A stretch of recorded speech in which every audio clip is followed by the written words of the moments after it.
Depuis de nombreuses années, les paroisses de Saint-Raphaël ont acheté une villa, avenue du commandant Charcot, pour en faire l'aumônerie des jeunes. Située de manière stratégique, juste en face du lycée Saint-Exupéry, elle permit ainsi à de nombreux jeunes de participer aux activités proposées.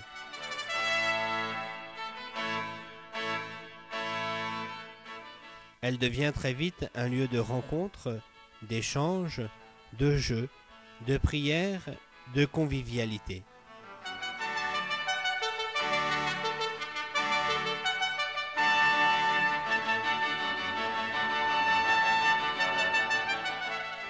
Mais cette villa, n'étant pas faite à l'origine pour la fonction d'aumônerie, va subir des petits aménagements pour la rendre plus fonctionnelle. Cela ne suffisait pas, c'est pourquoi les aumôniers successifs ont travaillé à l'élaboration de projets de réaménagement. En 2001, Don Geoffroy imagine l'agrandissement de l'aumônerie par la construction d'un étage supérieur. Cela permettait alors d'avoir un bureau et une salle d'accueil en plus, ainsi qu'une pièce pour ranger du matériel. Face à la vétusté de cette maison, Don Jean-Yves et Don Olivier travaillent sur des projets plus audacieux. On ne parle plus d'aménagement ou de rénovation, mais de reconstruction complète. En 2004, deux projets sont élaborés. Un plutôt moderne voulant se fondre dans l'architecture du lycée, un autre de style provençal. Si rien n'a été fait, c'est parce qu'il fallait attendre la première source de financement, c'est-à-dire la vente des bâtiments de l'école primaire Stanislas. Cette vente approchant, au début de l'année 2008, Don Hugues a demandé à un autre architecte de proposer un projet à partir d'un cahier des charges élaboré par une petite équipe. Mais le 11 mai 2008, soir de la Pentecôte, un acte de vandalisme détruit en grande partie l'aumônerie par le feu. Événement douloureux pour toute la paroisse qui voit partir en fumée, en plus de tout le matériel, une page d'histoire. Même si l'auteur des faits a été retrouvé, le bâtiment, lui, restait inutilisable. Essayons de tirer du positif de cet événement. La conclusion en était qu'il fallait reconstruire. L'architecte se met alors au travail pour répondre au plus vite à l'urgence de retrouver un lieu pour la pastorale des jeunes. Il faut d'abord étudier les règles d'urbanisme ainsi que celles du lotissement. Ce sont elles qui vont définir ce qu'il est possible de construire.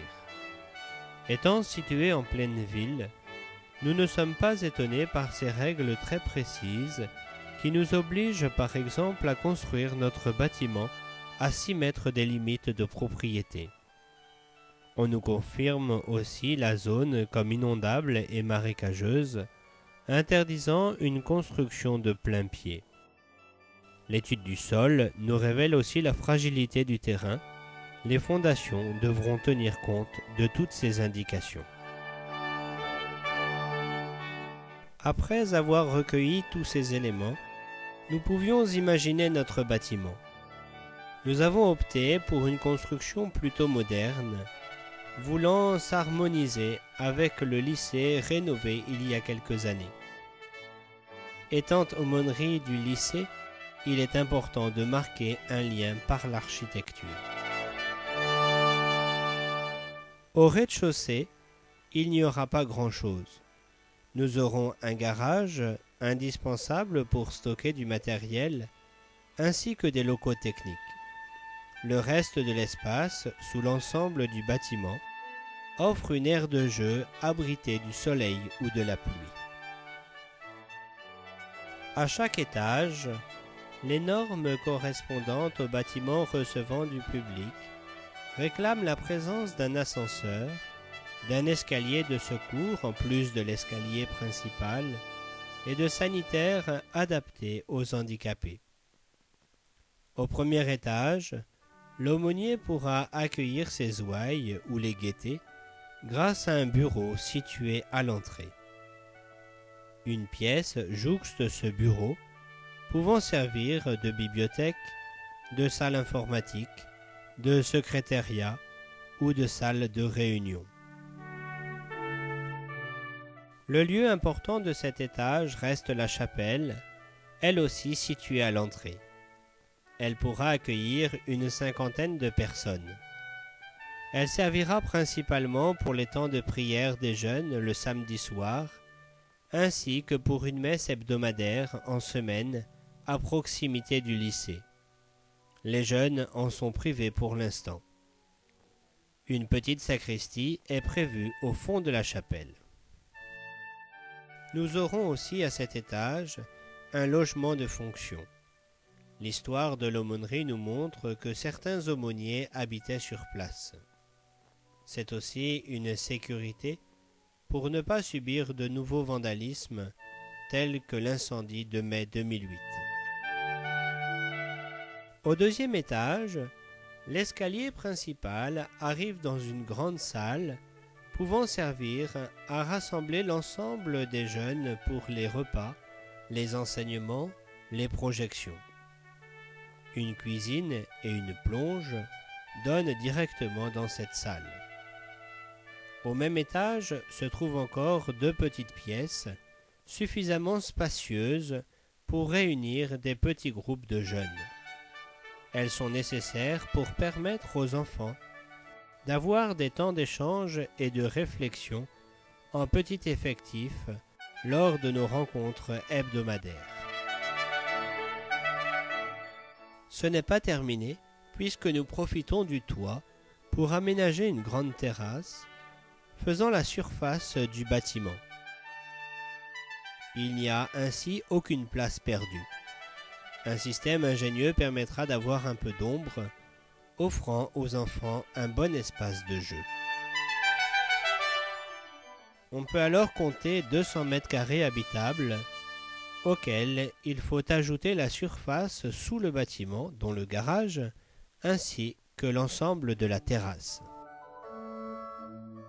On notera la volonté d'avoir une aumônerie très éclairée, de par les grandes baies vitrées, particulièrement au niveau de la chapelle et de la grande salle. Afin de bien marquer son caractère religieux, une grande croix habillera la façade principale. Par l'intermédiaire des aumôniers successifs, c'est le Christ qui comblera le cœur des jeunes pour qu'ils puissent recevoir les valeurs chrétiennes et humaines enseignées et vécues à l'aumônerie.